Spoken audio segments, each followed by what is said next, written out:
Hello, beer tubers, and welcome to another beer review with me, Peter, the master of hobbits. Today, joined by Tom. The Doom Lord of Yeast. Yes.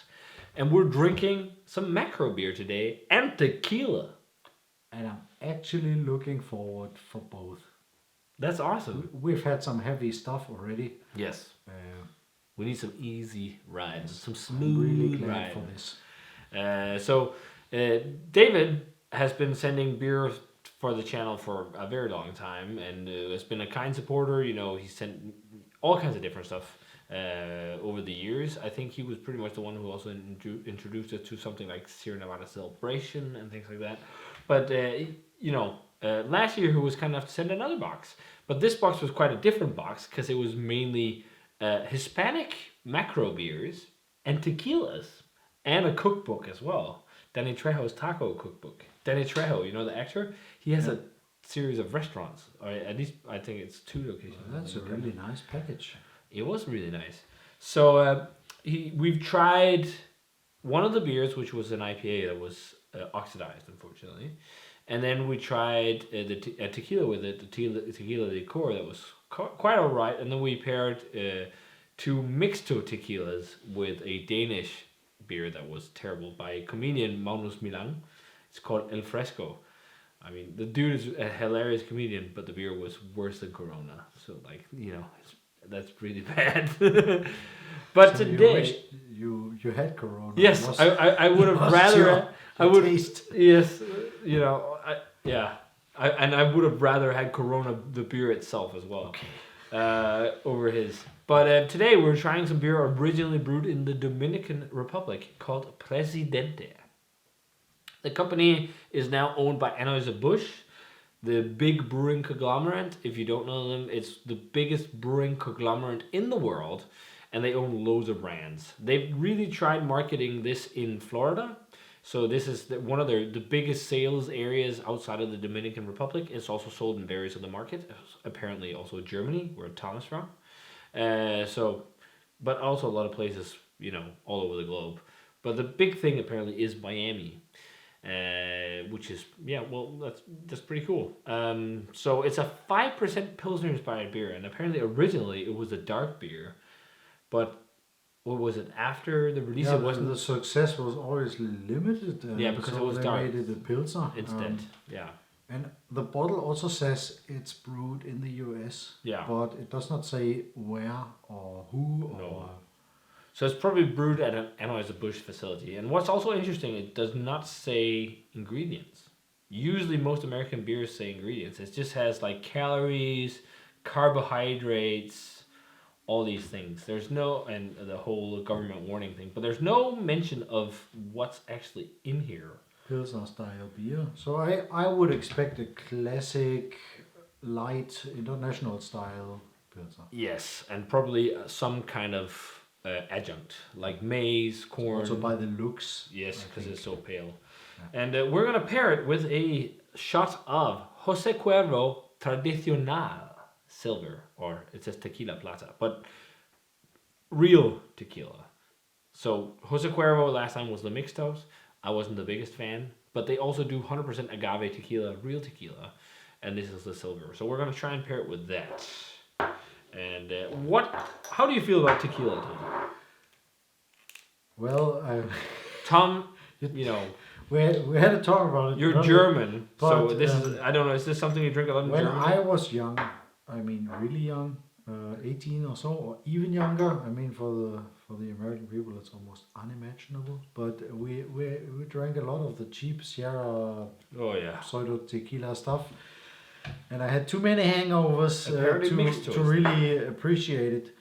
But recently I had a barrel aged tequila, and I cannot say that I have any trouble with that. I really liked it because it's different than from any of the whiskey or the it's a unique spirits. character. It's a unique thing, and but I think it's basically the first time for many years I've had a clear white tequila. That's 100% agave. Yeah, that's 100% pure. Yeah. But let's jump into this. Presidente from the Dominican Republic. I think this is going to be the first ever beer I have from the Dominican Republic, even though it's brewed in America. But as you said, it looks like an American adjunct beer.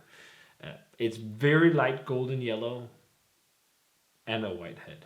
Like There is super pale. there is some particles in there, which Yeah, also happens in filtrated and stabilized beers. Uh, as I know from my former jobs, I'm a bit surprised actually, but it happens. You can see something Yeah, some swim. chunks. It's not a haze. It's just some particles. Yeah. Yeah. And a white head. Also, the biggest fear right here is the bottle color. That's going to be interesting. But sometimes they use hop extracts that can counteract that. And whatnot. But let's check out the aroma on Presidente. Yeah, it's skunked. You can smell it like... Do you know what it smells like? It smells like Heineken. But I think the reason why I think it smells like Heineken is because Heineken has this classic...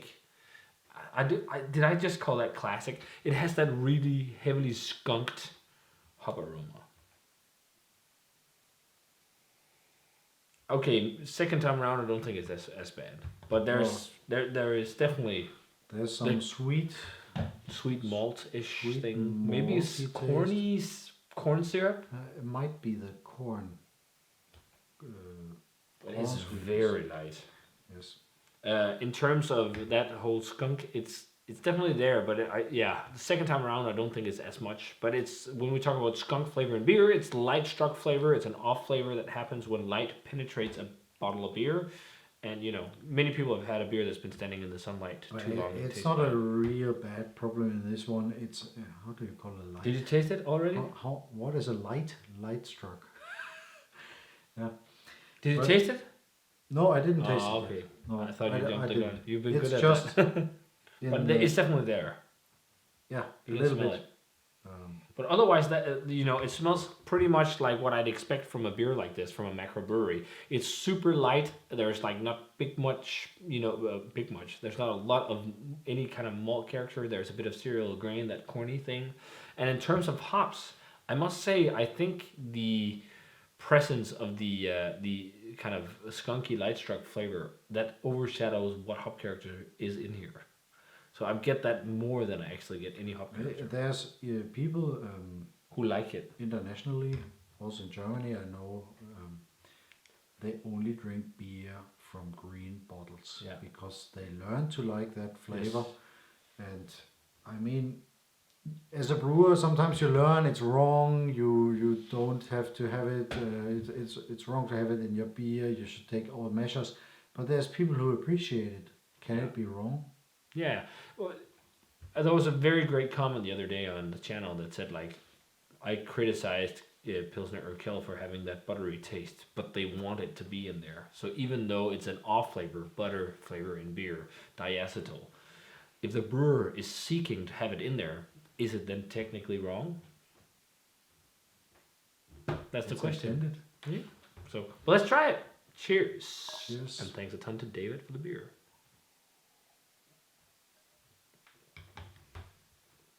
Super light. Next to no body, next to no malt character. There's a little bit of malt character. I don't think it tastes as light struck as it smells. No. I mean, there's a little bit. But, this just tastes like what I expected. Like super light, effervescent, like macro beer. It tastes like what I expected 100%. And it tastes like something, in hot sunny weather, beach weather, you can drink a few of, no problem. But like, not in Denmark. It's too no, cold all the year. that's why we drink different. That's why we drink porter and stuff like that. No, but this is just like it is what it is. It's drink. I think if you want a comparison, if you haven't heard of this brand of beer before, I think Heineken is one of the best comparisons. Yeah. I mean, as a background, this is a typical example of the international style Pilsner. Yeah. The yeast is possibly the same W34 or 70 yeast that 90% of those breweries use. It's a workhorse. It makes some fruity esters that But that's probably because they push the fermentation too shine. high, or a little higher than usual. No, it's actually yeast. If you compare that yeast, the lager yeast, because it's a hybrid also, to a US 05, for example, you will get more esters out of this yeast than The USO5. US 05 at the same temperature. Of course, you can influence by pressure and things like that. But it's giving character to a beer like this where it can shine through. So it's a classic. There's basically no hop aroma whatsoever. Yeah, no hop aroma besides the slightly light skunk. bitterness. Yeah, no bitterness. Again, it's that like cereal, slight like high fructose corn syrup. Like it's more like a syrupy, corny flavor than actually malt flavor. But what sometimes still amazes me is like when people criticize pilsners and they taste this and then they criticize one from a small regional brewery in say Franconia. It's like the difference from this to the Franconian beers are vast. It's just like both flavor profiles are really subtle. And I think that's why some people have problems with that. It's just a boring pills. Like, yeah, this is a macro boring off flavored pilsner compared to a Franconian fresh brewed pilsner. You know, there's like no competition. So I think it's interesting that some people still have a hard time distinguishing between why a pilsner is good and not. And if you're in Miami at the beach and it's 35 degrees, it's good, isn't it? I wouldn't. I don't know. It would be okay, I guess, but I would just drink something else. Still, if there was it was an option for something other than this, I wouldn't say no to it. But no, I mean you could also have an IPA, but it's just. But not an IPA. Just any other beer than like a cereal, grainy, corny macro lager. Like that's true. I would pick any other beer. I don't want to talk it to be more exciting than it is, but it's there's definitely nothing wrong. It's very light, corny, skunky. Yeah. It is what it is. It's okay. But this was, it's all right. I don't know. It's for a macro beer. It leaves a lot to be. It leaves you wanting for just more of anything. But that's just how it is with beers like this. But we have some tequila. So, Jose Cuervo Tradicional Tequila, silver tequila. We're gonna shoot this in one go, but we're gonna smell it first and see what we think. So it smells much different than Sierra. Really intense. It's almost like buttery, isn't it? Yeah. There's and really fruity. Also, there's definitely sulfur or something. It has a bit of that like sulfuric vibe you get from. A slight one. Like matchsticky. There's a lot of esters. Yeah, there's lots of fruit. It almost like, have you ever smelled aloe vera? It almost has like that aloe vera-esque smell. Yes. But that's also made from blue agave. So You want to try this stuff. Let's have a shot of tequila. Cheers. So thanks a ton, David.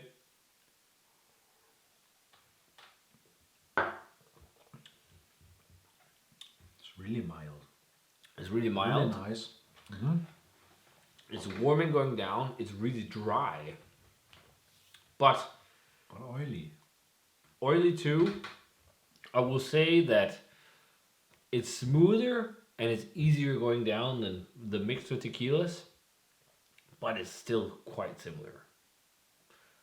Like, I think it is a little bit similar. It's like definitely tastes better, but I don't think it's as good as when I've had like mezcals or something like that. I saved the other ones for last because I know they'll be different.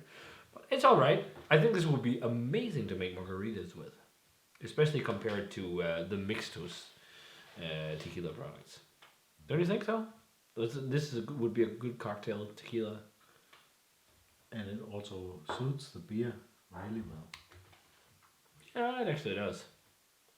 The fruitiness you get from the tequila and the really light appearance of the beer, it could go on for a while at the beach. Yeah, it could. So Tom and I have been discussing off camera quite a bit about this. As you see, he already finished his. But we're talking about grading this in terms of preference and also style. Preference-wise, I will pass it because it's not like I utterly hate it, but it's also not something I'm really enjoying. I can see settings where I'll enjoy this, but that's about it. So I'm gonna give it a 70. That's like a C minus, in American grading scale terms. So that's like basically the minimum for passing, in terms of personal preference. So that's like a 2, I think, on Untappd, something like that. If you translate into to that scale, and I should do a video on all this grading scale stuff at one point because I don't think everyone has the same way of doing it. I've tried, but that's for a different video. But you disagree. Yeah, I put it a bit higher, so I would say on Untappd. On personal preference. Personal preference for me. And not Untappd. That's the 100. I don't know, but I would say it's a 75 because there is, beside the little bit of light struck thing, but they know about it. They knew about it when they chose the bottle, so I think it's even intended. Easily drinkable, no mistakes, pretty much what I expected, and under the right circumstances I would buy it actually. So in terms of style, it's really hard to rate this because it depends on how you define a perfect macro type lager beer, but Tom says he thinks around the B territory, 80, something like that. I guess that would fit somewhat. Like if I think a very good macro mass produced international lager type beer, that's I like to drink. Something like Miller High Life would come to mind, or something like Tuborg Pilsner. That's definitely not the worst macro Pilsner. So something like that I'd prefer over this. So I think maybe a small 80 would be okay. But again, personal preference is not too much for me. So that's why I give the grade I did. But I prefer this. True. Not a half bad, tequila I think is going to be good for mixing. But thanks a ton for the beer and the tequila, David. We got some more coming. We're going to check out the others too soon. So thanks a ton for those. And this one as well. And if you guys had a chance to try either the tequila or Presidente from the Dominican Republic, let us know what you thought of it. And as always, remember to comment, subscribe, check out the Facebook fan page and Twitter and Instagram. Give this video a thumbs up if you enjoyed it. Ring the bell for future notifications about videos. And I'm the only one that's going to say cheers and something. And see you guys in another beer review.